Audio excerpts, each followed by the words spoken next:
yang dan awam yang tidak menjumpai mursyid dan sufi, nanti yang memahami tahbid sufi ini bolehkah dengan sekadar banyak pesawat untuk mencapai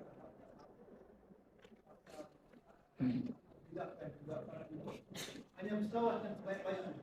Sebetulnya kalau disengaja melakukan itu, sementara para murabi ada banyak, itu tak akan jadi. Itu adalah ada dua syaratnya. Pertama, sidik si murid itu ingin Allah. Kedua, ajiz. Apa? Sudah berusaha, tidak dapat, tidak mampu. Ada, tidak dapat manfaat darinya. Atau bukan mursyid lah katakan. Syaratnya itu sidq wa ajiz. Baru jika syarat ini ada, maka dia langsung kepada Rasulullah SAW dengan baca selawatnya. Itu yang didengar, tidak perlu bertarekat cukup dengan selawat. Itu ada syaratnya. Itu mungkin yang ngajinya tidur lalu kita boleh dengan selawat. Ada penjelasannya secara dakik di dalam tasawuf. Mungkin yang bicara itu bukan orang sufi, jadi tidak mendengarnya di ruangan irsyad, di majelis irsyad. Apabila dia membaca selawat pada keadaan dia sidik kepada Allah dan dia ajiz. Arti ajiz itu tidak dapat jumpa mursyid, gitu. Tidak ada. Tapi sidik atau ada terlalu jauh sehingga itu pun ajiz. Ajiz itu tidak ada atau ada terlalu jauh, itu juga termasuk ajiz. Lalu baru dia mohon kepada Allah untuk menyambungkan kepada Rasulullah. Amalannya adalah selawat. Nah, kalau selawat maka dia akan mendapat satu kerohanian tarbiyah dari Rasulullah, dan itu yang disebut uwaisiyah. Dan ini bukan makom, nggak boleh diajarin ke orang. Saya ini makom uwaisiyah, jom ngaji dengan saya. Walau kacau nak jadi uwais semua itu. Tidak ada. Karena ketika sudah mulai mempunyai murid, maka mesti ada sanad yang bersambung. Sebetulnya banyak mursyidin yang uwaisiyah. Sidi Abdul Hasan Sazili uwaisiyah. Tadi dia mengatakan, aku pertama mengaji kepada guruku Sidi Abdul Salam, tapi kemudian kepada Rasulullah. Ini uwaisiyah. Ya, sehingga beliau menulis Hizbul Bahar pun Rasulullah yang meneruskan itu. Ya, uwaisiyah. Syekh Tijaniyah uwaisiyah. Syekh Abu Yazid al-Bistami uwaisiyah. Syekh Bauddin Naqsabandi uwaisiyah. Setelah dia melakukan tarbiyah yang musalsalah muttasil kepada Rasulullah, baru uwaisiyah. Nah, artinya ketika mereka membuka madrasah dan memberikan izin, mentarbiyah dan memberikan izin yang terus bersambung kepada dia, itu memang tasil bitarbiyah thariqah. Karena kalau tidak, maka agama ini kalau tidak ada sanad yang bersambung, ya maka akhirnya agama ini disalahgunakan oleh orang yang mau mengatakan apa saja tanpa sanad. Tidak. Dan apabila uwaisiyah, udah sakit. Itu bukan makom tetapi wasaf. Sifat dia mendapat kerohanian itu melalui hubungan kepada Rasul karena dia ajiz. Tapi kalau ajiz saja tidak sidik, tidak jadi. Ya, bukan saya tidak mau ambil tarekat, saya mau jadi uwaisiyah. Oh ya, kacau lalu membaca selawat tidak. Sementara ya mursyid itu tersebar di mana-mana ada. Itu tak jadi. Jadi uwaisiyah bukan madrasah yang normal, yang resmi, yang musannada, yang muttasilah. Ya. Dan bukan madrasah lah, bukan madrasah. Dan itu bukan satu makom yang dicapai, wah sampai makom uwaisiyah, bukan. Nah, banyak orang memahami, apabila gurunya wafat, dia jadi uwaisiyah. Oh. Dan itu tersebar di mana-mana. Susah tuh nak betulkan, itu susah. Karena kalau kita nak betulkan, kita dikira menghasad mereka. Ya. Ya mau tak mau, kita hanya berharap generasi yang dididik ini agar paham, ya, jangan melanjutkan role negatif yang menampilkan gambar yang tidak betul. Tidak ada jalan kecuali melalui jalan ini saja. Melalui sidik tawajuh dan istiqomah. Dan itu ya, bin nas Al-Quran wal hadis.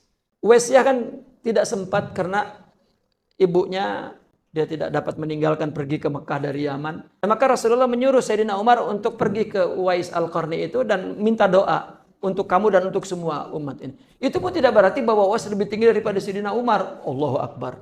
Ya. Jauh makomnya dengan Sayyidina Umar, Sayyidina Ali. Ya.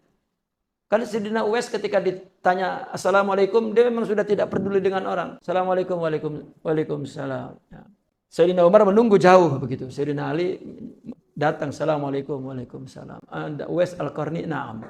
Mau apa wahai saudara Arab? Katanya, itu ada orang yang ingin bertemu kepadamu. Kenapa dia datang jauh-jauh bertemu kepadaku, tidak mendekatiku? Dia yang perlu datanglah kepadaku. Itu pun tidak melihat kepada Imam Sayyidina Ali yang bicara itu. Dia adalah Amirul Mukminin Umar ibn Khattab, langsung dia berdiri. Adapun Umar, mesti aku yang mendatanginya. Begitu datang apa? Aku hanya ingin menyampaikan pesan salam dari Rasulullah, doakan aku, doakan ini Sayyidina Ali, dan doakan semua umat kamu. Berdoa. Sudah, lalu dia minta nasihat dari apa yang kau dapat dari Rasulullah. Maka Sayyidina Ali beri nasihat, sudah pulang. Nah, sahabat itu mengajarkan gak ada yang ini lebih tinggi dari itu, meskipun yang tinggi pun semuanya bersimpu di depan Allah Subhanahu wa taala. Maka Uwaisiyah itu bukan makom, adalah wasaf, sifat bagi yang sidik wa ajiz. Ya, dan itu yang dipahami oleh ulama berabad-abad tentang Uwaisiyah. Tapi belakangan ini apabila guru mati terus dia jadi Uwais.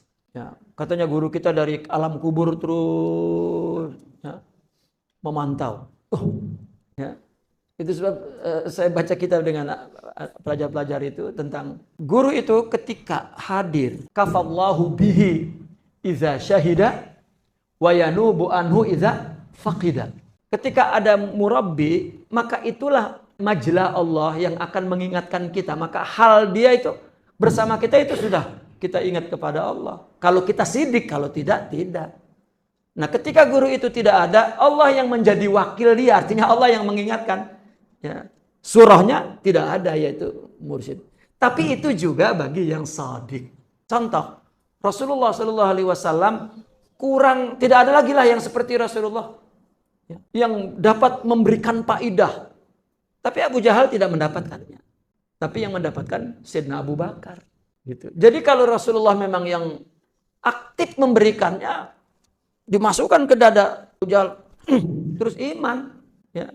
Terus orang wali apa? Murid yang tidak sidik begitu wafat, wah kita tetap diawasi. Akhirnya jadi khurafat kecil ya.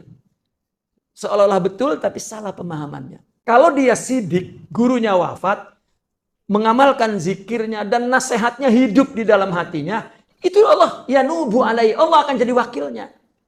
Memberikan manfaat, orang mati juga manfaat. Tapi kalau tidak sidik, jangankan yang mati, yang hidup aja tidak manfaat. Sama seperti suami ya, kalau dia setia, meskipun jauh, tidak berani curang. Tapi kalau tidak setia, jalan berdua pun ngelirik-lirik perempuan juga curang. Nah, maka orang yang setia dan cinta, ketika istrinya jauh, istrinya itu menjaga dia. Ketika istrinya jauh, Allah yang menjaga dia. Kesetiaannya itu. Nah, ketika istri jauh, apakah istri ngelihat di bola sihir? Oh, suamiku kemana nih? Kan tak ada. Wali juga tidak demikian. Nabi pun tidak berbuat apa-apa kepada orang yang hidup kalau tidak terbuka.